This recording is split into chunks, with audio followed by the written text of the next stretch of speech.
আসসালামু আলাইকুম pro Brazil football fans দর্শক, আপনারা সকলে জানেন আজকে সকালে কলম্বিয়ার বিপক্ষে নিজেদের গ্রুপ স্টেজের শেষ ম্যাচে মাঠে নেমেছিল ব্রাজিল এবং সেখানে কিন্তু ম্যাচটি 1-1 গোলে ড্র হয়েছে। সেই ড্র হওয়ার কারণে কিন্তু অনেক প্লেয়ার অনেক কথাই বলেছেন গণমাধ্যমে। আমরা পার্ট ভাবে আলোচনা করার চেষ্টা করব। মূলত কলম্বিয়ার বিপক্ষে ব্রাজিলের ফুটবলাররা প্যারাগুয়ের বিপক্ষে যে লাস্ট ম্যাচটা খেলেছিল সেই ম্যাচের মতো কিন্তু আসলে পারফরমেন্স করতে পারেনি। যদি সেই ম্যাচের মতো পারফরমেন্স করতে পারতো, বিশেষ করে ভিনি এবং রদ্রিগো, তাহলে কিন্তু অনেক বেটার কিছু হতে পারতো। তবে যাই হোক, শেষ পর্যন্ত ম্যাচটি শেষ হয়ে গিয়েছে। যেটা হয়ে গিয়েছে সেটা নিয়ে আর কথা বলতে চাই না। তবে এবার গণমাধ্যমে কথা বলেছেন সেন্টার ব্যাক মার্কিনহোস। মূলত মার্কিনহোস কিন্তু আসলে দুর্দান্ত পারফরমেন্স করেছে বলতে হবে, কারণ আপনি যদি ডিফেন্স লাইনের রেটিংটা দেখেন সেখানে কিন্তু মার্কিনহোস এবং এদার মিলিতাও তারা দুজনই কিন্তু দুর্দান্ত পারফরমেন্স করেছে। যদিও রাইট ব্যাক এবং লেফট ব্যাক তারা দুজন খুব একটা ভালো করতে পারেনি।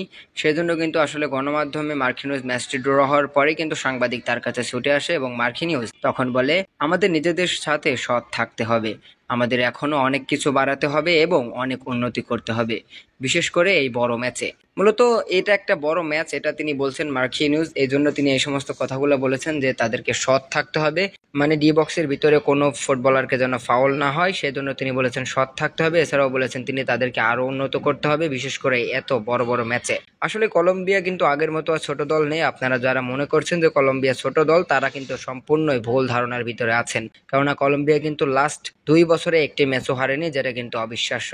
তবে সেলেসাওদের জন্য শুভকামনা রইল। আগামী ম্যাচ কোয়ার্টার ফাইনালে মুখোমুখি হবে ব্রাজিল এবং উরুগুয়ে। অবশ্যই সেই সব বিষয় নিয়েও বিস্তারিত ভিডিও আসবে, তাই সে সমস্ত ভিডিওগুলো পেতে অবশ্যই আমাদের চ্যানেলটিকে সাবস্ক্রাইব করে রাখবেন।